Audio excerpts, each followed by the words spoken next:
Florida Project is directed by Sean Baker and stars only one major Hollywood actor, and that's Willem Dafoe. The other two leads here are relatively new and unknown, and they are Bria Vinay and Brooklyn Prince. The story follows Mooney, who's a young girl living in the projects of Orlando, Florida, which lies in the shadow of the nearby Disney World. Mooney is looked after by her mother, Haley, who does practically everything imaginable just to pay rent every week. And the film studies how this little girl, Mooney, adapts to living in this harsh environment. So I'm not gonna lie, guys, the main reason I went to go see the Florida Project this past weekend was because, one, I love Florida so much. I think it's a great state and it's one of my favorites in the country. And also I just heard this movie got great reviews, so I just had to go check it out. And here's what my opening point about the Florida Project is going to be. This is easily one of the hardest movie reviews I've ever had to do. The Florida Project tested me while I was in the theater and left me thinking a lot when I left. As I usually do, let's open up with performances here because Brooklyn Prince, she is one of the best child actors I've ever seen, and the performance she gives here is breathtaking. She did an incredible job. This is easily one of the best performances I've ever seen given by a child actor. You literally felt like she was placed in this environment. She was basically this character. Bria Vinay was also very good as her mother, Haley. She's new to the acting world. This is her first ever performance in a movie. In fact, I'm pretty sure they found her on Instagram as a model, and I thought she looked like she'd play the part pretty well. So then she landed the role, and overall, she did a great job. And how could I possibly forget Willem Dafoe? This guy gave maybe one of his best performances of his entire career.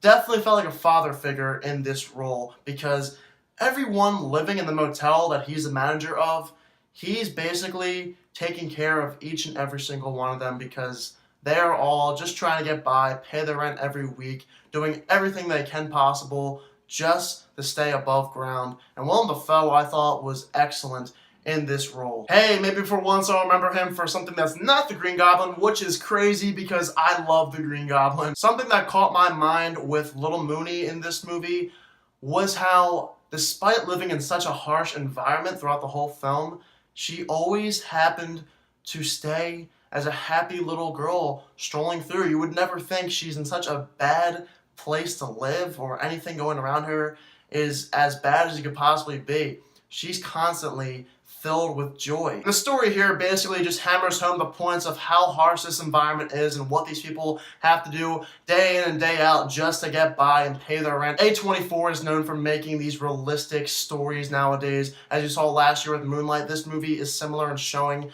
that type of environment and what these people go through. And I always liked it how they just brought you in to this environment. You feel like you're a part of the story. And if you've never been in the situation these people have been in before, you step into their shoes and you know what it feels like because multiple times in this movie, I felt like I was put in their position and it made me feel very degrading. Sean Baker, the director, was quoted in saying that he wanted to tell a story of those who were underrepresented in society, such as a story of these people or even just the people in general. And this is also known to be an untold story, something that I've never seen before. You don't know what these kids are going through who live in motels that are this run down. Sean Baker was quoted saying one time that he saw kids playing in a motel parking lot and found it to be very interesting if he were to make a movie about that. And I have to back up his point on that because I've never seen a movie quite like this. Usually you follow the adult characters, but in this version, you follow the children. As expected for an independent film, this is one of the most blissfully colorful films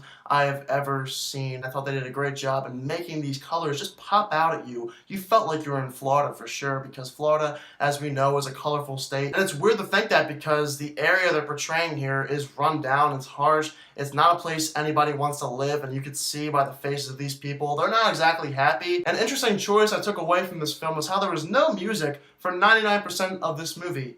Very weird and odd how they would do that, but I think it worked for the most part. And the main reason why I say this is one of the hardest reviews I've ever had to do for my channel here on YouTube is because I believe the Florida Project is worth multiple viewings. There's some points that I missed in this movie that completely took me off guard. I know for a fact there was so much involved in the making of this film, putting together a story, and there are multiple shots I feel like they don't need to be there, but then if you go back and analyze this film, you understand why Sean Baker added those shots in there, and it all connects and makes sense to make one cohesive story. And I'd say that's probably the only flaw I have with the Florida Project, is that there are so many shots in here that you don't understand why exactly they are placed in there specifically, if you think they even have a reason at all. Sometimes that's why I got out of this film. I was just wondering, why is this certain shot in here? What does this have to do with the actual story? But then I think if you go back and rewatch this movie a couple of times,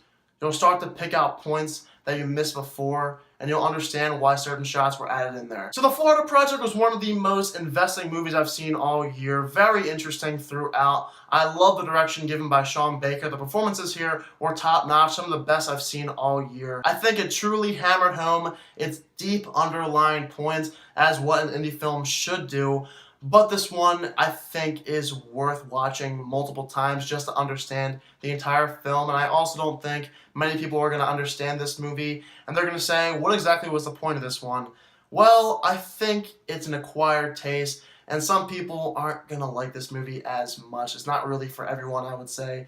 For me, I liked it a lot. I didn't think it was fantastic, like some critics were saying, but I still think it's worth a watch, and one of the better movies I've seen this year, absolutely. As of right now, I'm not sure if this is going to reach my top 10 movies of the year, but who knows, maybe a month from now when I make that video, it'll be on there, because independent films like this make you think, and ultimately, they change your mind many times. I'm going to give The Florida Project an 87%. This is certainly one that'll make you think a lot about what your position is in the world and how you view other people's positions, such as those who live in rundown motels who are doing everything they can to possibly get by. I thought this was overall a job well done by Sean Baker and the entire team at A24. I think this is one definitely worth watching. Alright, so if any of you guys have seen The Florida Project, let me know down below in the comments section if you agree or disagree with my opinion. And this weekend, I'm pretty sure I might just be reviewing a Star Wars movie once again.